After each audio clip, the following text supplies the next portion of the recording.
എന്റെ അടുക്കള ഉണർന്നു. എന്താ അറിയാ, എന്റെ മക്കളെല്ലാം വന്നിട്ടുണ്ട്. പാചകം അറിയും, അറിയാതെ പോലെ നിൽക്കുന്നതാണ്. ഒക്കെ വന്നിട്ടാൻ നല്ല ഉഷാറ് കൂടി.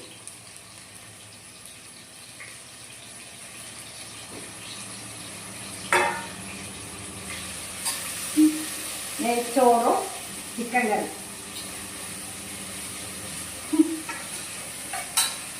പിന്നെ എല്ലാം മറന്നു, ആക്കുന്നേരം മറന്നു, പണ്ടാക്കിയതല്ലേ.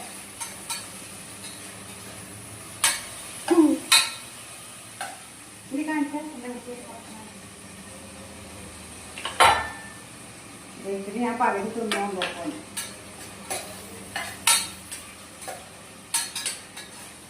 മക്ക എടുത്തുണ്ടാകുമ്പോൾ ഒരു സന്തോഷമാണ് കേട്ടോ. കാരണം അല്ലെങ്കിൽ ഇങ്ങോട്ട് തിരിഞ്ഞു നോക്കണില്ല. രാവിലെ എന്താ കാട്ടിയാൽ എല്ലാം നിങ്ങൾക്ക് അറിയുന്നതല്ലേ എന്നാ.